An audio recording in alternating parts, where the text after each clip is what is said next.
Yun sa manani mo. Ano yan?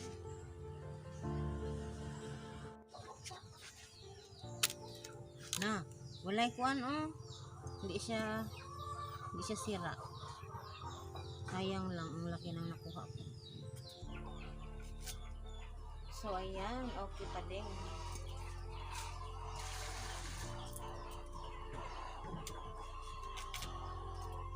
Oh. At ito din, okay. So ayan.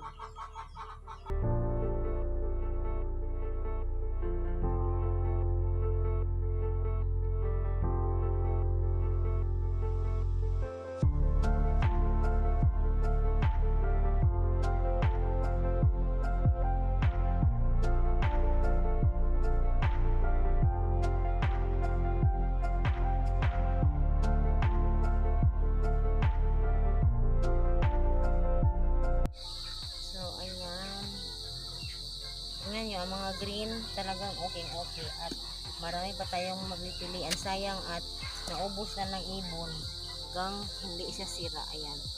Yan o. Hindi talaga. Babot ang trabaho.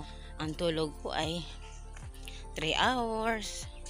Ilang gabi na. So, tagal-tagal na din. Ay. Buhay. So yan pala lahat ang nakuha ko kahapon na saging na pwede pang makain. Ayan, maliit na karton siya yan. So good evening, magandang gabi. So ngayon po ay 11:20 at hindi pa ako tulog, hindi pa nakatulog kasi ano si Dodong hindi klaro itong ano natin, cellphone ng ilaw. Ayan, yan po ay ganito ba sitaw. So dalawa ito, tapos yung isa tapos ko na. Hindi man ako natulog kasi si Dudong may lagnat, mataas ang lag niya. Tapos si Chris nandun sa loob sa kwarto, andito kami sa sala. Si Chris sa kwarto kasi ano din siya, masama din pakiramdam, hindi pa din talaga siya okay. But pang 4 na araw niya ngayon, tapos naligo siya kanina. Tapos namasada sana, pero sabi niya para siyang mahihilo sa daan, umuwi. Ngayong hapon namasada konti para may pambili din ng gamot. So ayun, kasi nakabili ako ng konting bigas kasi nag-CA ako kanina. So ayun, si Dodo ngayon kumakain.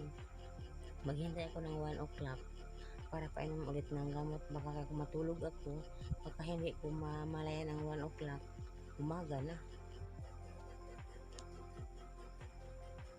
So ayan ang ating kasama, yung tatay nasa loob. Ilagyan yan kaya ng bimpo ngayon, hindi no. Medyo may ano pa din siya, lagnat, pero hindi na talaga pareho kanina na para bang ang init na talaga. So wala din akong thermometer kaya hindi ko malaman kung ano na yung ano niya, temperatura. So good morning guys. Ngayon po ay 9 o'clock na. At andito ang ating anak. Hindi pa din okay guys.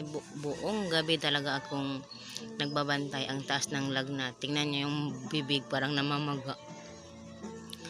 So ayan. Umaga pa lang tulog na naman siya. Pinainom ko na yan ng gamot. Pero hindi ko alam bakit hindi masyadong tumatalab yung gamot. Paracetamol na binibigay ko. At kagabi talaga sobrang mainit-init talaga siya. At ngayon pinakain, ipainom ulit ng gamot at natulog na naman ulit. Ay, so si Lolo Orek pala na bigyan ko na ng pagkain kanina pa. Para wala na akong iisipin. Yung trabaho ko din ay nag-absent muna ako, sinabi ko.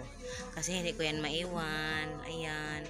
Tapos si Chris ay naglabas, naglilinis. Pero mamaya parang hindi pa man talaga siya okay, as in talagang okay, pero mamasada daw siya mamaya.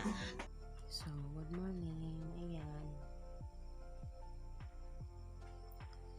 Kakapalit lang namin ng damit. Kasi yung damit. Kasi dito ang damit. Kapalit lang. Kasi kanina mga quarter to 3 naninigas po yung mga kamay niya at nakatulala lang siya. So ayan, wala pa akong tulog kahit 1 minuto simula kanina. Noong isang araw din wala din akong tulog masyado, 3 hours lang. Pangalawang gabi niya ngayon na may lagnat.